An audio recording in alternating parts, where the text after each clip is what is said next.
Hello and welcome to WarrenThornton.com. I am joined at this very late hour by James Rossi. We have plenty to get through tonight. James Rossi, how the devil are you? Well, I'm very good, Warren. I'm actually away on holiday at the moment in Kent with the kids. I can only give you an hour tonight. I do apologise. I'll try and give you more later in the week. Is that okay? It's not good enough. No, you're fired. Thanks ever so much for joining us. James Rossi is, of course, a decorated hero and, of course, a former soldier. He was also a campaign manager for the Workers' Party of Great Britain. Welcome to the show, James. We're going to get straight into it. And the world and, just about everybody, I think, at the moment, is completely and utterly losing their minds. And the person who's losing their mind, most of all, is probably Mark Rutte of NATO. Now, there is a mass meltdown over the drones. And, of course, Rutte is probably going to come out with saying that the perfect response would probably to drop nuclear bombs, knowing how stupid this man is. He's come out and said that he felt violated. And of course that the Russians have violated everything. Now we're going to get into all this nonsense with the drones and the possible drone strikes and everything else. We've got a lot more going on besides that. But let's have a look at Mark Rutte getting upset. Last night, numerous drones from Russia violated Polish airspace. Oh. Our air defenses were activated and successfully ensured the defense of NATO territory, as they are designed to do. Several allies were involved alongside Poland. This included Polish F-16s, Dutch F-35s, Italian AWACS, NATO multi-role tanker transport and German Patriots. I commend the pilots and all who contributed to this quick and skillful response. The North Atlantic Council met this morning and discussed the situation in light of Poland's request for consultations under Article 4 of the Washington Treaty. Allies expressed solidarity with Poland and denounced Russia's reckless behavior. A full assessment of the incident is ongoing. All right, so let's get into this first of all. We're going to get into all sorts of areas of this, but the very first thing we're going to discuss, we'll do it a bit at a time so that we get this absolutely correct. First of all, Ukraine have formed for drones entering Polish airspace. Now, there is a thought coming out from the Russians. This is from Russian sources, and I'm going to read it to you a little bit more. When we asked our friends in Russia who did this in the situation with Gerberas,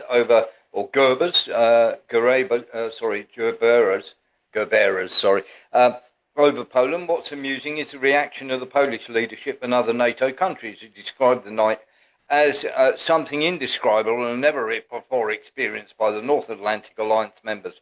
As many politicians are now saying, NATO aviation had to take to the air and shoot down these drones. At the same time, the Polish Prime Minister officially confirmed only 3 out of 19 drones were shot down. Although the number of discovered drones increases in various media with each passing hour, the point is the flights of a long-range radar detection and tactical aviation aircraft are a standard set of measures during Russian armed forces strikes on Ukraine territory. AWACS aircraft are on duty every night, whether it's G550 of the Italian Air Force and the E-3A of NATO Air Forces, or the Saab 340. Today was the same situation as many others has been in recent months. There were live fighters and 2 reconnaissance aircraft. Even episodes with lost Russian drones had been noted earlier, but back then the West did not have such a turbulent reaction. A quite logical picture is emerging. The hawks of war very much need a reason to continue the conflict and increase pressure on Russia. But to implement this, they need to convince the Americans to support the plan. And for the sake of all this, they staged this third-rate performance. Now, this is from somebody close to Peskov. For the collective West, this is an essential casus belli now in Europe. And, of course, there will be screams from Kiev.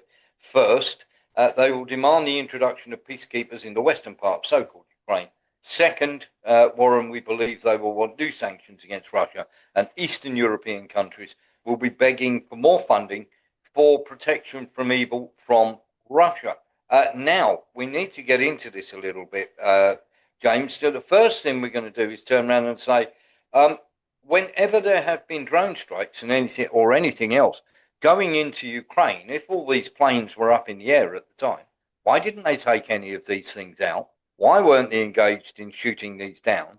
And secondly, how did they suddenly manage to scramble all these jets to do all these wonderful interceptions, James? First time in history. Well, I think there's a bit more to this than meets the eye, and it's quite possible they could be not Russian drones; they could be Ukrainian drones. That's a possibility. If they are Russian drones, could be they just went off course. I doubt it, but the figure of probably shooting down 3, if any were shot down, I say if any were shot down, would probably be a more realistic figure. But the aircraft that Mark was talking about when he was giving his interview, I don't believe that this many aircraft were involved in shooting down 3 drones. I would like personally, if I had the opportunity, to ask Mark, if we're going to talk about an invasion of sovereign air territory, what about the situation in Qatar? Any comments on that? I'd like to ask him. Yeah, exactly that. But of course, the scrambled jets included F-16s as well. I mean, how great was that? And of course, they were up there doing their bit for posterity. There are some other things that we need to get into when we're sort of talking about this, because it is a bit of a mystery. So we've got bits of air-to-air missiles that have been found, of course. These air-to-air missiles have been used to shoot down, apparently, these drones. But we've had these, people have been saying they're Garand drones, but we've actually had Gerbers that have actually fallen into fields. I should say Gerberas, to give them their proper name. I can never pronounce them. Now, we're talking about reconnaissance drones and dummy drones here.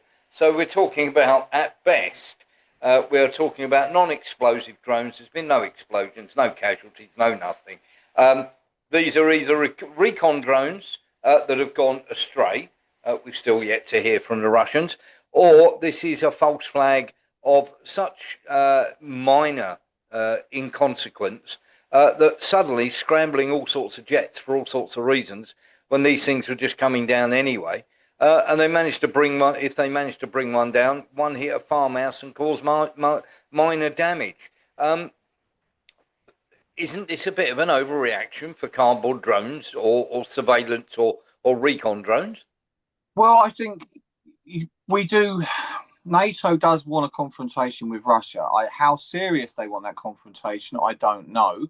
But, when I look at it, and if you look at it from a common sense point of view, and even a military point of view, it does look very much that at some point they're looking for a confrontation with Russia, and they're just pushing the boundaries. Yeah, I think we could be right. Mark Breck. Well, again, you just said it right. It's all nonsense. They're just trying to push Russia, and they're getting Poland to do the dirty work.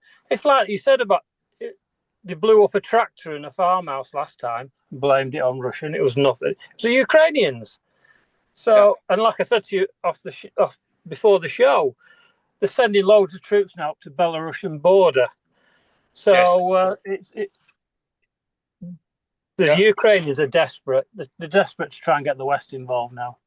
Now, we do have a bit of an exclusive for you, because this is a weird thing, and the Russians can literally turn around and tell you this. Every single one of their drones has a unique identification number. So that is not an identification number of a Russian drone, even though that's plastered on the side there. That's not an identification number of a Russian drone. It's actually on the working parts on the inside. And every single one of them that is made has a stamped number on it, rather like, you would get on the engine block of a motor car. So far, it is one of those, isn't it, where you turn around and go, excuse me, do you mind if we see the identification number? Yeah, I think this is very much probably a staged thing by Ukraine. I said that a minute ago. I said it's more than likely Ukrainian drones put up. And Mark just said they're desperate. They are desperate. And I believe that we are possibly, very possibly, heading for some sort of conflict with Russia. How serious that conflict will be, I don't know. But yes, Andy just put up on the messages, false flag. I think it's very possible that it is a false flag. Well, we're still waiting for the Russian MOD to comment on the drone incident, but Ukraine and the Warhawks are milking this. Hang on, Warren, you've got to remember, in the Russian MOD, they're probably absolutely pissing themselves with laughter at the moment. Once they finish laughing themselves silly, they'll probably answer. Well, I must admit, I was wetting myself with laughter at just the sheer craziness. I mean, imagine if they'd have actually had some explosives on there or something like that. I mean, oh my God, the meltdown would have been in a nuclear war. Now, the Ukraine and the Warhawks are milking this. They followed the events. The aim remains the same, dragging NATO directly into the war. NATO was caught with their pants down. Poland reported 19 incursions into its airspace today. Only 3 or 4 UAVs were shot down, and only those Poland deemed a threat. Last night saw F-16s, F-35s, early warning aircraft, one Italian bombardier AEW and C even flew in from Estonia just to miss the party. This was a tanker, of course, all scrambled in the confusion. By all appearances, it was complete chaos. Social media is already questioning NATO's ability to defend its borders now. NATO is downplaying Poland invoking Article 4, which is essentially a group therapy session, and has already said the incident is not considered an act of aggression. In truth, Russian drones and missiles regularly transit Polish airspace en route to targets in western Ukraine. Well, what really happened? If we weigh the Belarusian MOD statement against last night's massive Ukraine propaganda push, the most likely explanation is that the Ukrainian early warning system scrambled the UAVs. The goal, provoke NATO states, derail so-called peace initiatives, secure more funding for the Zelensky regime, tighten the economic pressure on Russia. It is remarkable that the night passed without a major escalation. Frankly, expecting an accident like a Hungarian jet being accidentally shot down. After all, Europe's always been so fond of Hungary. And maybe the Euro-NATO bros will bark a little quieter after this one. After all, 19 drones is nothing compared to the scale Russia can unleash in a single attack. Now, here's the problem that we have, and that, of course, that is a statement from, should we say, somebody who's got a vested interest in wondering what the hell's going on. And the attack on Poland was not carried out by Russian Duran 2 drones, and they are saying by Ukrainian copies. Now, the informed sources are saying this is a provocation. Kiev launched drones over Polish territory assembled from fragments of Russian drones. The night for the attack was chosen deliberately at the time that Russia was striking targets in Lvov. Ukraine took advantage of the moment to disguise its own launch as a Russian operation, thereby intensifying the anti-Russian rhetoric in Warsaw. The main goal of such an operation, they are saying, is to push Poland and other NATO allies towards a tougher stance. Kiev hopes such incidents will create a sense or a direct threat to alliance countries and accelerate arms deliveries. To disguise the copies, the drones were equipped with bodies and parts visually identical to the Duran 2, even fragments of original wreckage collected after attacks in Ukraine are being used that they will fall on Polish territories. This is, according to Russian sources, this trick was meant to create the impression in Warsaw and its allies of a direct attack. Now, the meltdown, James, was quite remarkable, wasn't it? Yeah, but not surprising. I've noticed with the EU, when it suits them and it's against China or Russia or someone they don't like Iran, for argument's sake, they're very good at a meltdown. They're very good at the word genocide. They're very good at the word, invading people's sovereignty, attacking countries, but only when it suits them. When it doesn't suit them, they're very good at shutting their mouth and hiding. Yes, I think it's kind of weird that we sort of look at that and think, there's more to see here. There is the lunacy that has happened since has been quite staggering. Let's have a little look at some of the lunatic things that have gone on. So we not only had the scrambled jets, but we had American spy planes in the air. Just look at this. This is how many spy planes they had in the air. They had all sorts of refueling going on. Just giving you a quick look here. This is how many American, should we say, the Boeing P-8s were up in the air. Mark Breckle. Well, again, you mentioned it yesterday. There was a Storm Shadow rocket hit Donetsk. Yes. They never mention about that, but there's meant to be a new command centre being set up in Donetsk Yes. with a lot of like high-ranking Russian commanders there. But they don't mention that, do they? So No, I thought, not. but No, they'll mention about Poland quickly, won't they? Yes. Here's the other thing as well. What we've got is NATO are not treating the incident as a Russian attack. Now that's a breaking source. So we've really got to wait for the Russian MOD to come out and shed some light on this, because they're not saying too much at the moment. They might be getting hold of their response.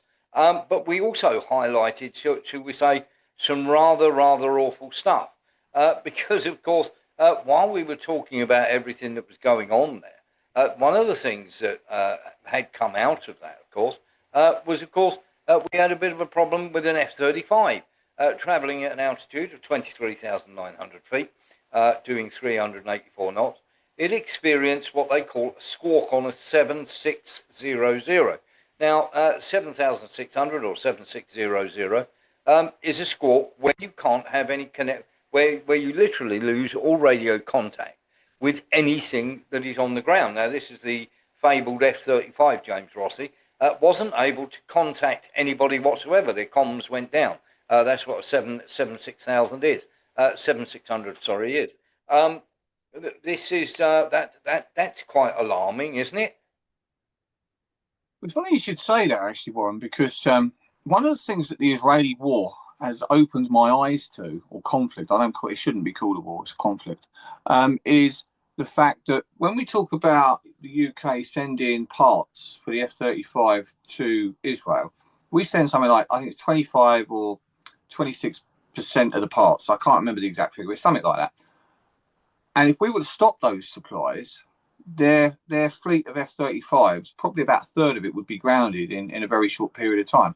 So for me, not just those sources there, but when I look at the ones that have crashed and other things that I've heard about the F-35, it's not actually a very reliable aircraft. I don't think it's been built to be reliable. I think that's just Lockheed's way of making a fortune. Because if you've got to constantly have parts changed on that aircraft because they constantly wear out or break, potentially you're on a money earner, because everyone's buying that plane.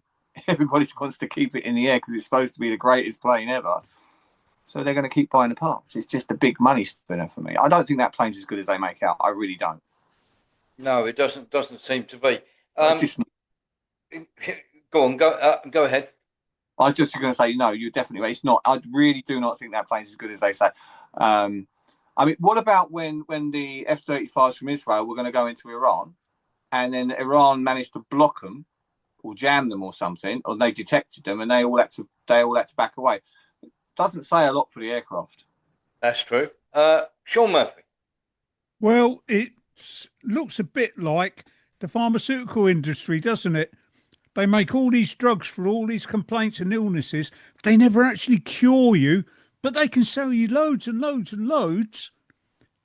To what James was saying, they can sell you loads and loads and loads in after sales to keep you on the straight and level. But it doesn't actually cure you. Yeah, and we've had absolutely the other thing that we sort of need to look at, of course.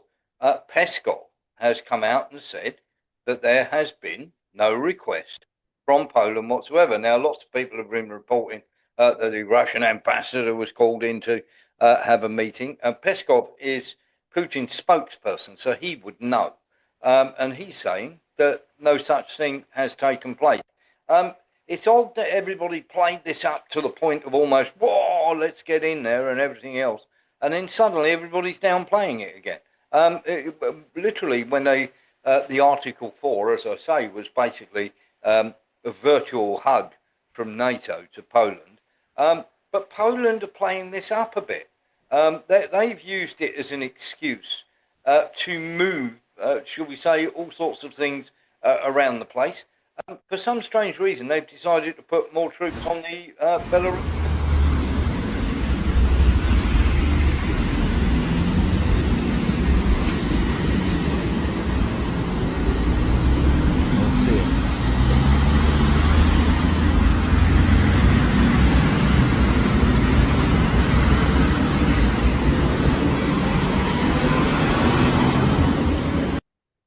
Would we have had World War III if if it had been a proper drone? Yeah, I think we would have. I think also, like you're saying, that initially they played it up and then NATO's playing it down now. Well, if for argument's sake, CIA and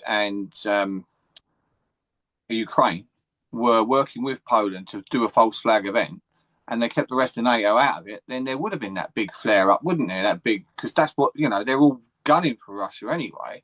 And as it's now going to become more and more apparent that it probably was a false flag, then they're going to back away from it, aren't they? Because otherwise, if they start a war over a false flag that's so obvious, it's not going to look good. It's not going to look good. Not quite the Gulf of Tonkin, but not far off it. The problem that we have is in Poland, just on their own. The Polish have turned around and said that 38% of Poles think it's the Ukrainians have done it. Only 34% think it's the Russians. 15% thinks it's the Polish. 8% thinks it's a media nonsense story, and 5% think it's NATO. That's not good, is it? When even the Poles are turning around, and we know that the Poles historically are not the best friends of Russia. Warren, it doesn't make sense at all, if I'm honest, and that's why the initial thing that first thing I actually said was it's probably a false flag, because it just looks that way. If Russia was actually going to attack Ukraine, it wouldn't use 19 drones. It would go for Ukraine, and it wouldn't just be drones. It would be tanks, troops. It would be a massive build-up beforehand on the Belarusian border. It would go for it. That's what Russia would do. Yeah, I mean, and we had France launching jets into the Black Sea. I mean, that just seemed to me, that's over the Black Sea. I mean, that's playing with fire. And of course, they did that. There's the French Air Force there, and basically they had one of those jetting around all over the place, which of course is going to cause all sorts of provocation and everything else. And of course, France would like that very much. But when it comes to it, they tend to back away.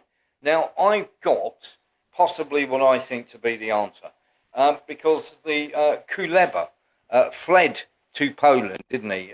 Because he was under investigation, and he ran away, as he says, like a thief in the night. Do you think it was the Russians trying to get rid of Kuleba? I doubt it.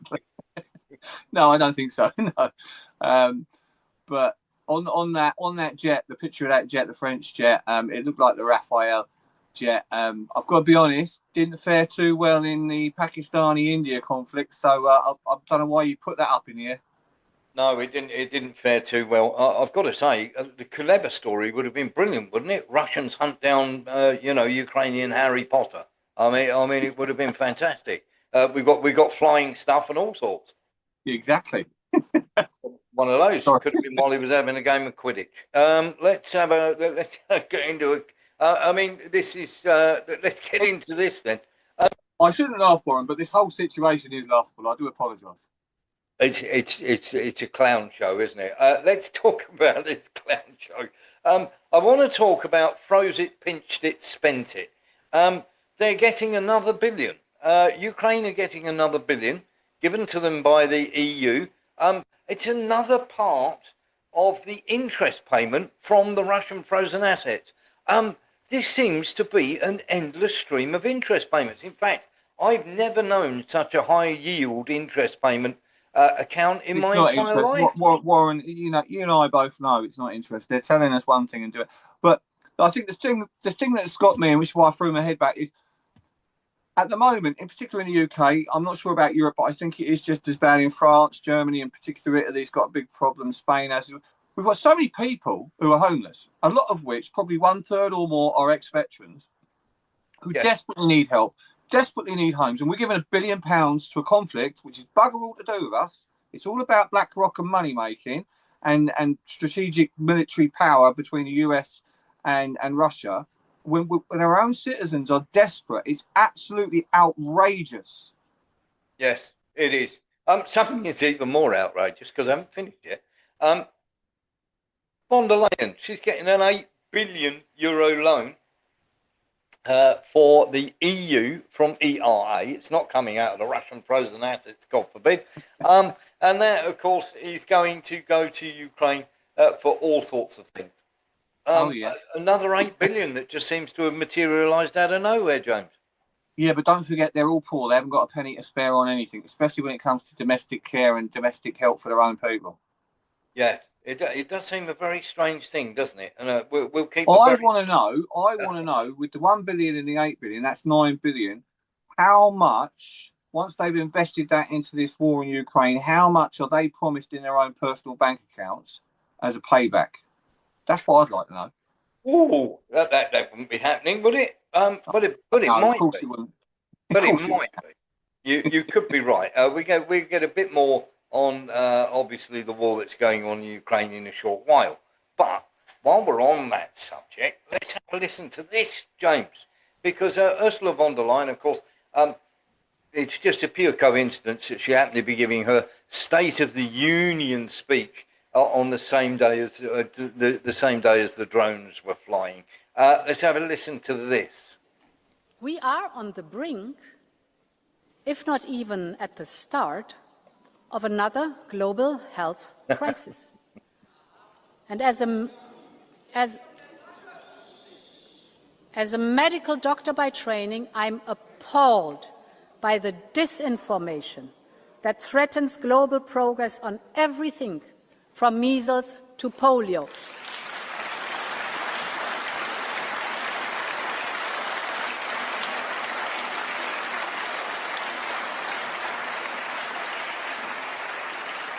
And this is why today I can announce that the European Union will head a new global health resilience initiative. So, James, let's just get into that before we get to Mark Onza. So hubby took a bath on the vaccines, 8 doses for every single person in Europe. Of course, her husband, just in case you didn't know, hugely into the pharmaceutical industry, and indeed has his own, shall we say, area there. The upkeep of the warehouse just to keep those vaccine doses, because she bought 8 doses for every single person in Europe, took a bit of a bath off of that. Would that be disinformation to point that out? And are we looking at global money-making health scam number 2 on the way so that she can fleece everybody and line her hubby's pockets? Yeah, I think we are. I think you put that very politely. I was going to say we're going for round 2 to be poisoned again. Because I honestly believe, and it is only my belief, because there is no solid, credible evidence, but there is certainly a lot of circumstantial evidence to go by. And if we look at the Americans in particular, the CIA, dare I say, I think the Chinese win on it as well, I think that virus came out of the Wuhan lab, definitely, in my opinion. I believe it was deliberately released, in my opinion. That's my belief. That's what I personally believe. Oh, no question. The reason why they had the vaccines ready is the same reason we had the vaccines for the Gulf War. Because I remember just before the Gulf War, we were doing an NBC and I put my arm up and I said, how do I know that vaccine's going to work? You know, the old EpiPen stick in the arm or the arm. And he said, don't be stupid. We sold the chemical weapons to Iraq. So therefore, we've got the vaccine. So when they make a chemical weapon, they always make a vaccine. Do you understand? Yes. So that's why that's just my personal belief. I'm not saying that is absolute truth, but from my experience in the military and from what I've seen and understood of the situation, that's how I believe it was. Yes. Yeah, it does seem very, very weird, doesn't it? And I think all of this is all about depopulation. And Bill Gates has been very outspoken on it. He believes that we need to depopulate. And you've got to remember, Warren, we are just a workforce of numbers to the very much rich elite, 5 or 10% of the world. We're here to serve them, make them money. Well, when AI does come in full force in the next 10 or 20 years, and they've got robots doing virtually everything, driving buses, lorries, cars, taxis, and everything, which they will have, they don't need us. And even though they're filthy rich and they've got all the money in the world, when you're that rich, you're greedy. Why are you, and this is what they're going to think, why am I going to pay them things, them insignificant people, money to have a nice life? You know, if they get bored, they might cause an uprising. No, just cull the population. I know a lot of people say, well, that's conspiracy theory, but it makes sense in my book. Let's see what happens. Mark Onza. Yeah, just quickly, Warren, you touched on it right at the beginning. We're talking about a woman that's bought 10 vaccines for every single person in Europe here. Let's make it clear to audience listening. How much has she wasted on vaccines that have not even been used or don't work? Yeah, exactly that. Absolutely millions. And of course, when she was quizzed about that and her husband and all the horrible goings on, no corruption here, nothing to see here, move along. She said she couldn't produce the text messages because one, she couldn't find them, and two, you wouldn't find them interesting because they were boring. That's a neat way of saying it. And how many has she injured, as Eric Jones says? Lee Williams. I was going to ask: is there any connection with her? I know obviously it was 1.5 million just from Sunak himself, but was there any connection with Moderna with any of these people at all that they banned in Well, the you might think that, as the great man in the House of Cards says, I couldn't possibly comment. Let's get on to this because this is, shall we say, something fairly awful. Now we're going to have a little look at this. Do look away if you don't want to see. Now, do keep your eye on the bus in the bottom right-hand corner.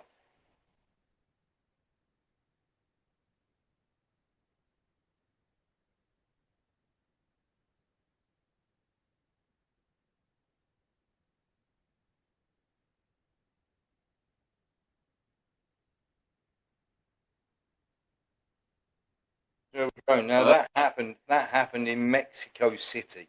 There were 10 people killed in this obviously awful crash that's going on. Our thoughts and prayers go out to with the family. But they actually hadn't. Here we go. You can see it here.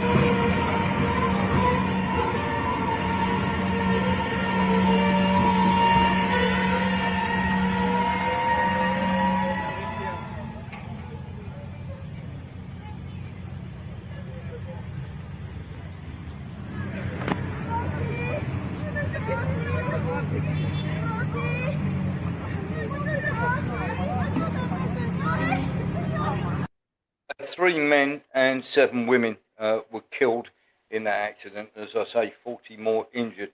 The stupidity of these people not to stop and to try and beat something across the lights is getting ridiculous, isn't it?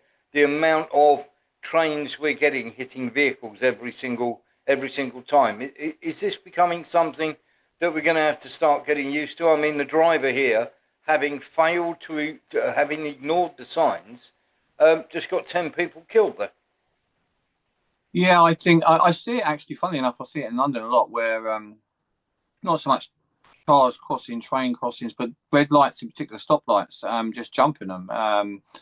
And I've even seen large vehicles doing it, including other buses. It is something that people are doing. It's almost like a disregard for the respect and rules of the road or the law.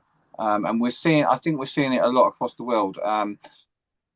I think part of it is to do with the growing sort of decrease in police out on the road, relying more on CCTV than having a police presence that's visible. And I do think that has a part to play in it. Yeah, I think you could be right.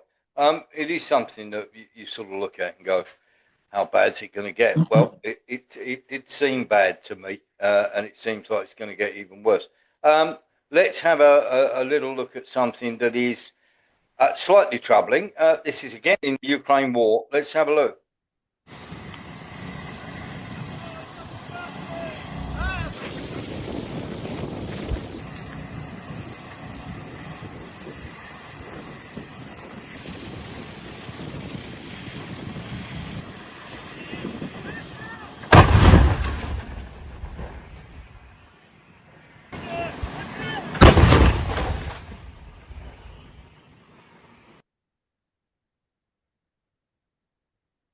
Now, what you're seeing here, or what you've seen there,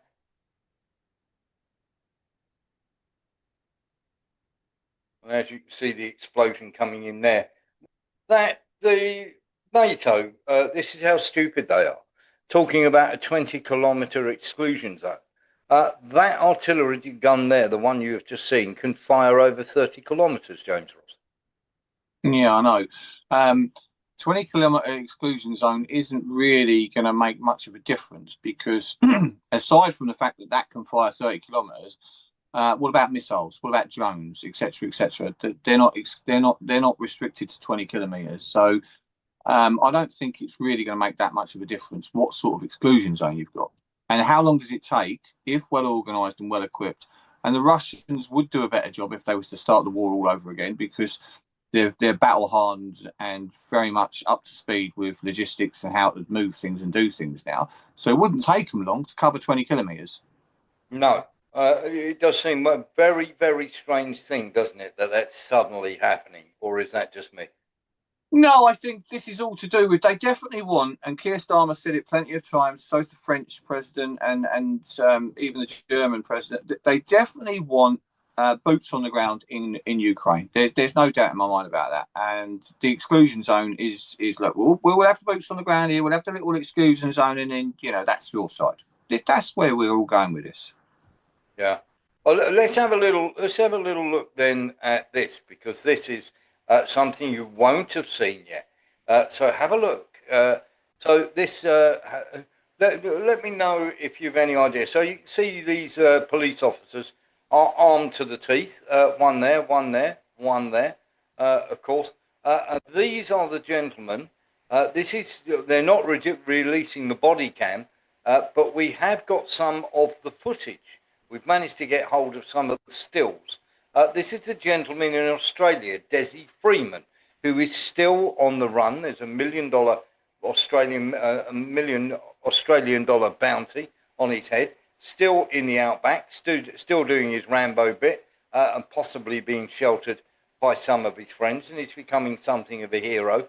As you can see, there's plenty of guns on show, plenty of armed people turning up at his door, and they certainly, shall we say, made a mess of his house when they went in there in the first place.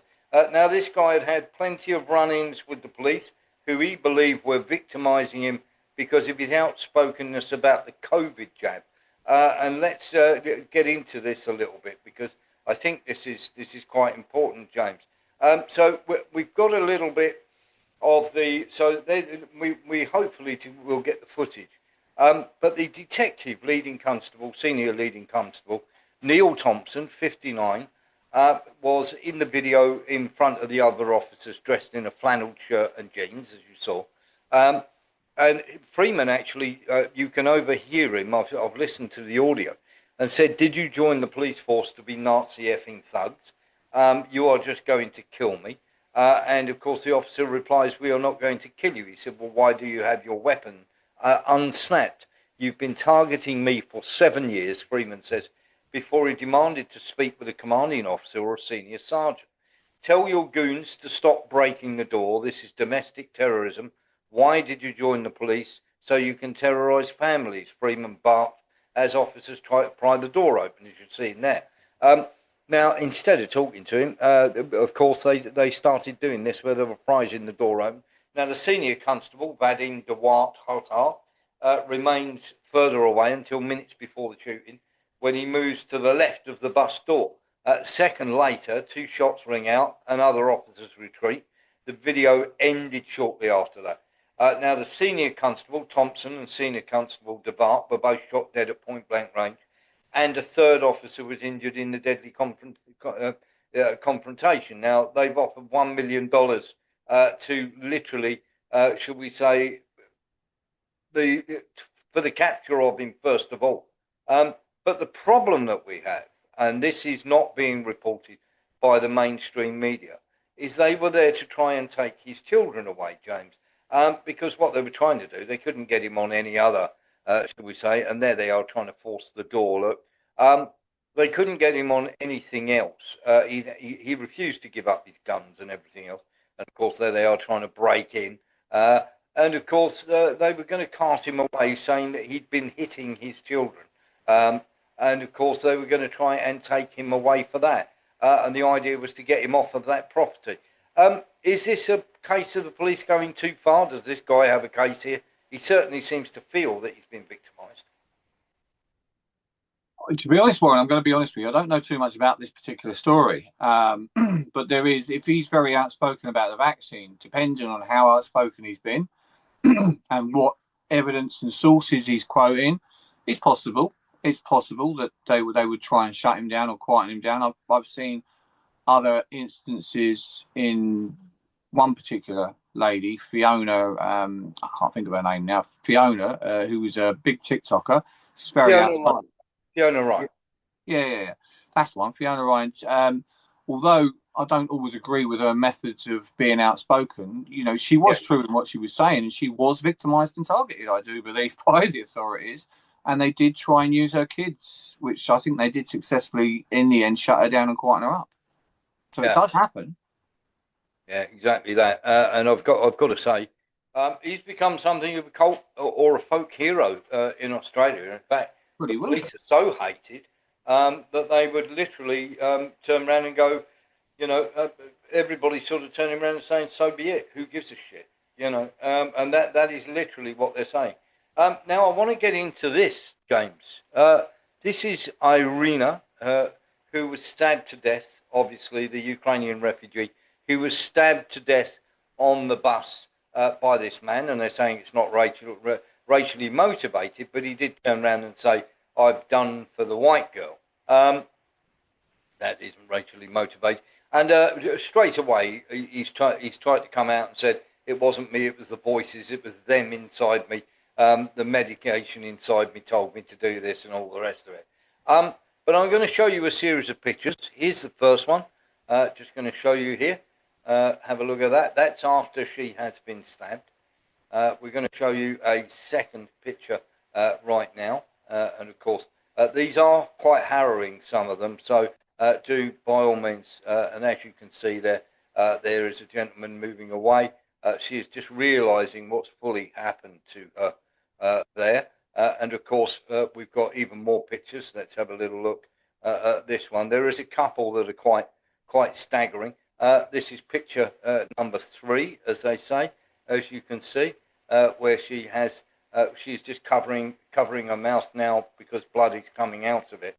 And of course, as I say, these pictures are quite harrowing. Have a look at this one. This is in the middle of him stabbing her in the neck. She died, didn't she? Just to clarify, Warren, she's dead. She is dead. She is dead. And of course, she died. I'm going to show you this now. Have a look at this.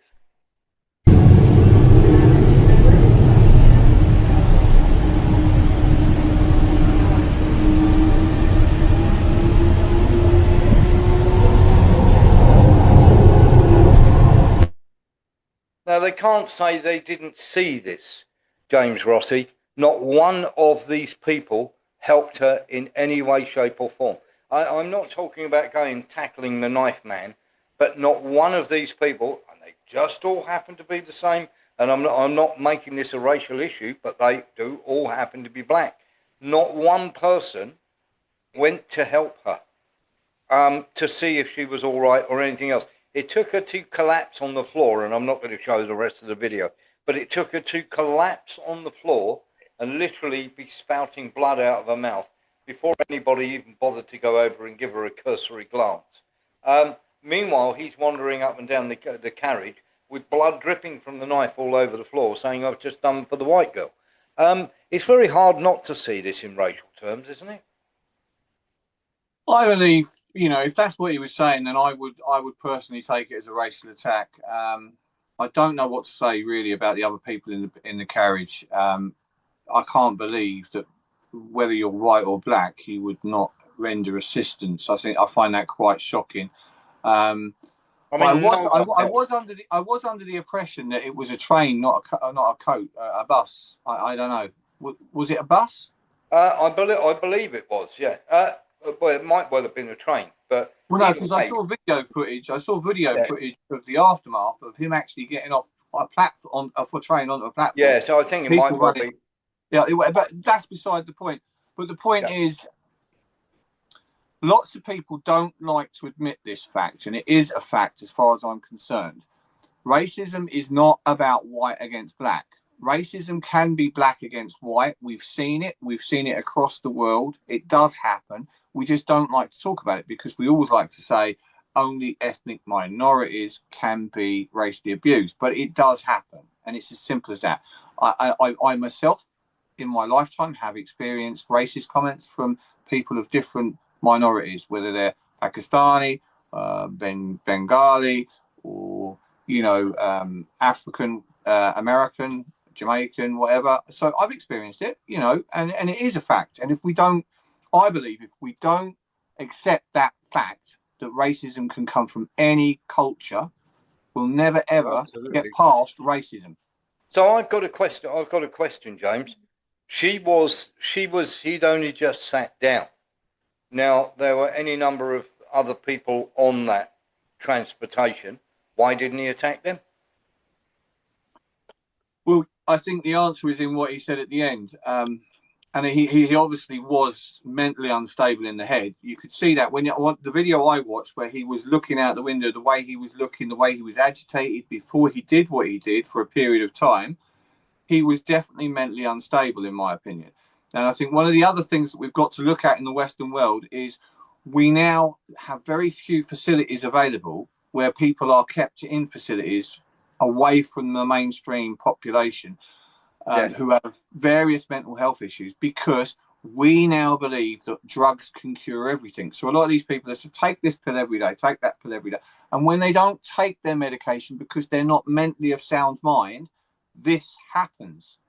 It's hard, isn't it, not to say that he was waiting for somebody white to get on there, given that everybody else in that carriage was black, and he didn't attack them in all the time that he'd been there. Warren, I understand what you're saying, and I agree that it was I think personally it was a racially motivated attack, if that's what he was saying after the attack.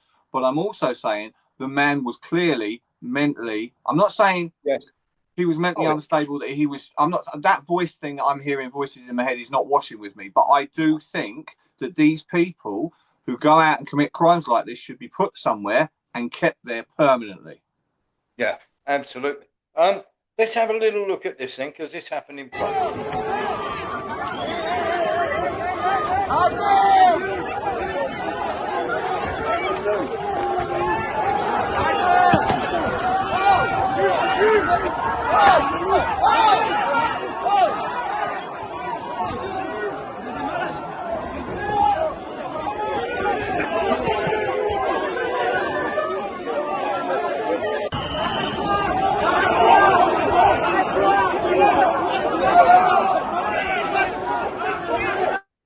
So that is one of the videos that's coming from France, because France is absolutely exploding, shall we say, at the moment, because everybody's starting to go quite crazy.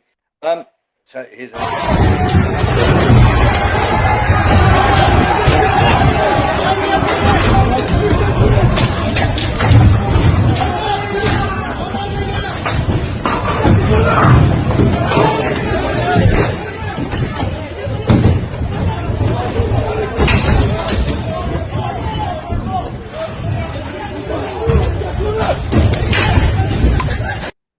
and that is in response to the baton charge you just saw.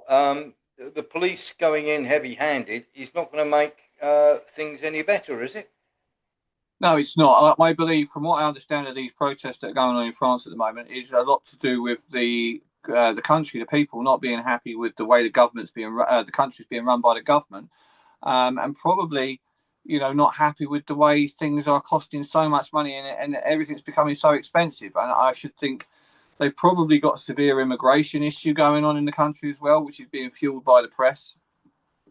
So those things put all together are going to create civil unrest. Yes. And I think we'll probably see similar things here eventually in the UK. Yeah. And I just want to take you back to this.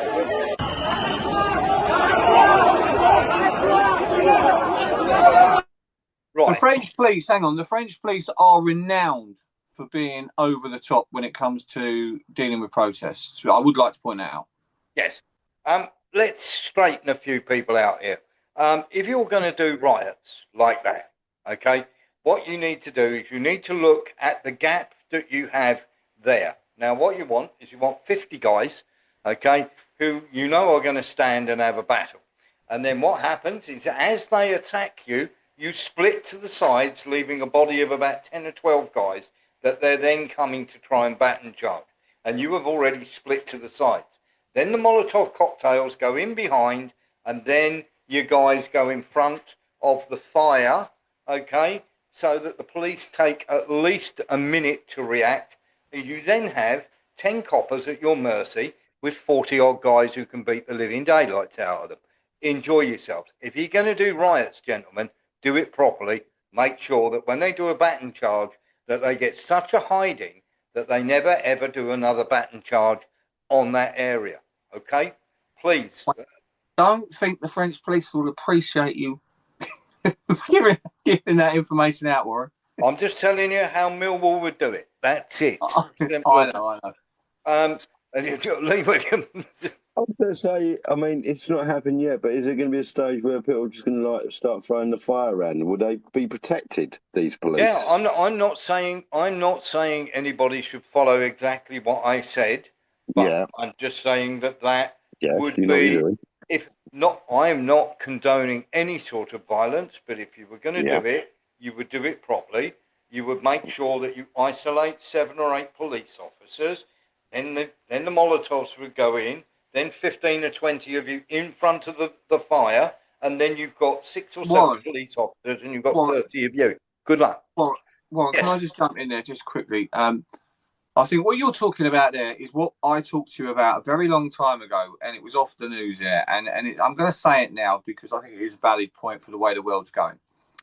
Every successful revolution and uprising that has not been orchestrated by NGOs or the CIA, that has come from the ground up, the people up, has always involved a really large amount of ex-armed forces personnel who know how to organise and know how to fight and are very disciplined. When you see this happening, what you're talking about, you will know that the people have really risen up and that the ex-servicemen of that country are organising and are seriously prepared to overthrow the government. We're not seeing that just yet, but it's a distinct possibility. I am going to make this very, very clear. I am not condoning violence in any way, but I am just saying if you were a pro, that's how you would do it, okay? And I guarantee that if you are getting beaten up by the police, they will very much think twice about a baton charge after you've got 7 or 8 of them laying in the gutter, moaning, and their shields and their batons and all their tear gas has been taken away from them, and suddenly they're in your possession. Just say, one of those. And on this program, we do not condone violence against any police officer whatsoever. Thank you. Right, let's get on with this. Just saying. Let's have a little look at this because this is quite crazy. They've taken the Banksy down. Did it come in yesterday? You could have seen it. Oh, really? It was just this morning? Well, yesterday, late afternoon. Yeah, you can kind of see it yesterday.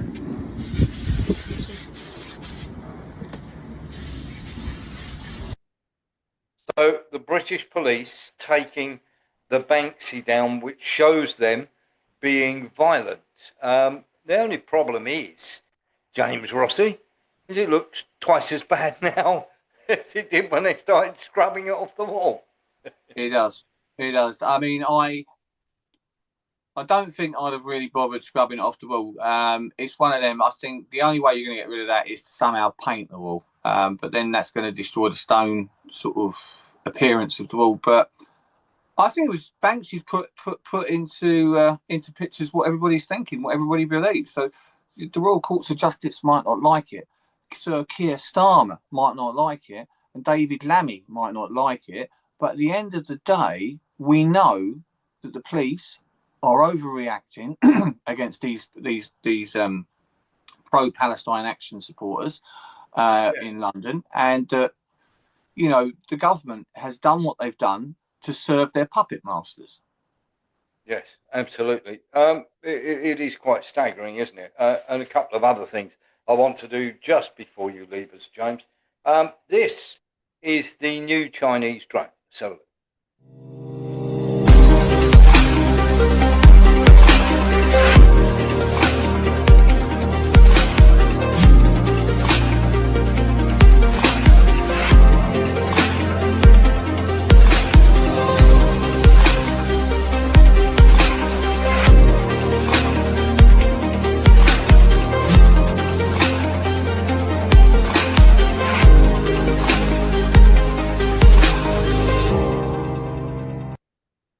that can carry up to 100 kilos, and of course, we'll give you some of its capacity. That is the Chinese PD 29000.